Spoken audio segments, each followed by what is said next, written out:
Hi అండి, అందరికీ నమస్కారం. నేను మీ ఈశ్వర్ సాయి. అసలు ఏం జరుగుతుందండి? అసలు ఏమనుకుంటున్నారు మీ అందరూ? రకరకాలుగా ట్రోల్ చేస్తున్నారు, రకరకాలుగా మీడియా వాళ్ళు రకరకాలుగా ఇష్టం వచ్చినట్టు ఉన్నది లేనిది ఏది పడితే అది రాస్తున్నారు. అసలు ఏమనుకుంటున్నారు? నేను ఆల్రెడీ క్లియర్గా చెప్పాను కదండి, మేము తప్పు చేశాము. ఆ తప్పు ఏంటి? మేము ఎమోషనల్గా కనెక్ట్ అయ్యాము అని చెప్పాను. ఎమోషనల్గా కనెక్ట్ అవ్వడం అంటే మీ దృష్టిలో ఏమనుకుంటున్నారండి? అసలు ఆ రోజు అక్కడ ఏం జరిగింది?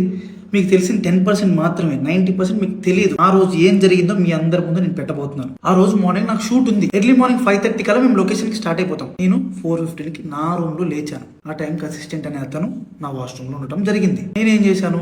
నేను మాధురి రూమ్కి వాష్రూమ్ యూజ్ చేసుకోవడానికి నేను వెళ్ళాను. ఆ టైంకి నాకు మాధురికి ఆ లీనియన్స్ ఉంది. మీకు ఆల్రెడీ చెప్పాను కదా, మేము ఎమోషనల్గా కనెక్ట్ అయ్యామని చెప్పి. నాకు మాధురికి ఆ లీనియన్స్ ఉంది కాబట్టి నేను ఆ రూమ్కి వెళ్ళి డోర్ నాక్ చేశాను. ఆమె రూమ్ డోర్ ఓపెన్ చేసింది.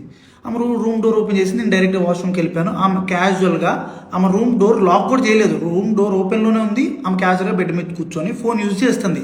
అదే టైంకి మా వైఫ్ వాళ్ళకి ఎవరో రాంగ్ గైడెన్స్ ఇచ్చారు, ఎవరో అనుమానాస్పదంగా ఏదో చెప్పారు. ఆ టైంకి సేమ్ రూమ్కి వచ్చింది. రూమ్ డోర్ ఓపెన్లోనే ఉంది. ఆ సిచ్యువేషన్లో మా వైఫ్ ఆవేశం వల్ల ఆమెకి ఇష్టం వచ్చింది చేసింది. అక్కడ ఆ సిచ్యువేషన్లో ఆమె ఇష్టం వచ్చింది చేస్తుందని చెప్పి నేను మాట్లాడే సిచ్యువేషన్లో కూడా లేను. ఆమె నేను ఏం మాట్లాడినా సరే ఆమె నాకు రివర్స్ అయిపోతుంది.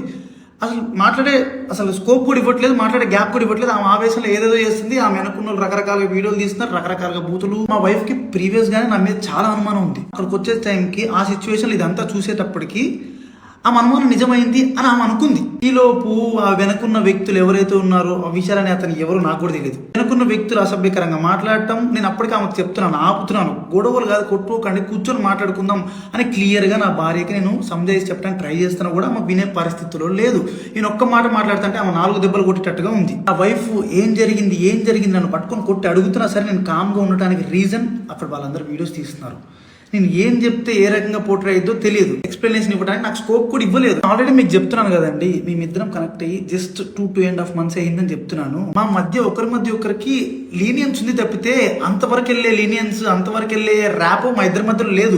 మేము ఇమోషనల్గా కనెక్ట్ అయ్యాం, ఇమోషనల్గా మాట్లాడుకుంటాం అంతే తప్పితే మేము అంత దూరం మేము ఎప్పుడు వెళ్ళాలని కూడా మేము ఎప్పుడు అనుకోలేదు. అలాంటి క్యారెక్టర్ ఆ అమ్మాయి అస్సలు కాదండి. అమ్మాయి చాలా రెస్పాన్సిబుల్ పర్సన్. అమ్మాయి ఫ్యామిలీని అంతా పోషించుకోవడానికి చాలా కష్టపడుతుంది. నేను ఎప్పటి నుంచో కొన్ని 4-5 years నుంచి అమ్మాయిని నేను చూస్తున్నాను. ఇదే విషయాన్ని నేను మీ అందరికి ఇంటర్వ్యూలో చెప్దాం అనుకున్నాను. కానీ మా లీగల్ అడ్వైస్ ప్రకారం నేను ఎంతవరకు చెప్పాలో అంతవరకే చెప్పాను. అందులో కూడా నేను మీకు క్లియర్గా ఎక్స్ప్లెయిన్ చేశాను. మీ అందరికి 10% మాత్రమే తెలుసు, మిగతా 90% మీకు తెలియదు, మీరు చూడలేదు. ఇలాంటి సిచ్యువేషన్లోనే ఒక మనిషికి ప్యానిక్ అంటే ఏంటో అర్థమవుతుంది. ఆ సిచ్యువేషన్లో ఏం మాట్లాడితే ఎవరు ఎట్లా రిసీవ్ చేసుకుంటారు అనేది తెలియదు. నేను చాలా క్లియర్గా చెప్తున్నానండి, మా ఇద్దరి మధ్యలో ఎమోషనల్ బాండింగ్ తప్ప అంతకు మించి ఏం లేదు, ఏం జరగలేదు.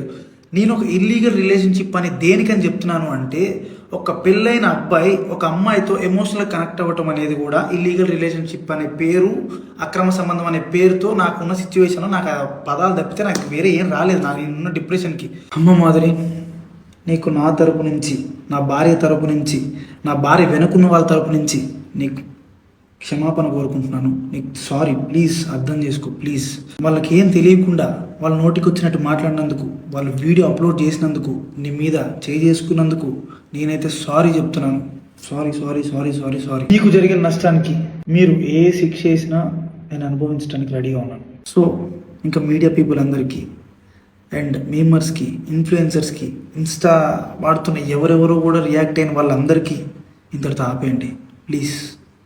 మా లైఫ్ చాలా డిస్టర్బెన్స్ అయిపోయింది మీ వలన. ప్లీజ్ ఇంతటితో ఆపేయండి. పదే చెప్తున్నా, మేము చేసిన తప్పు ఎమోషనల్గా కనెక్ట్ అవ్వటం. ఆ ఒక్కటి తప్పు వల్లనే మీరు రకరకాలుగా పోర్ట్రే చేశారు, రకరకాలుగా జనాల్లో కన్వే చేసేసారు. ఇంతటితో ఆపేయండి ప్లీజ్.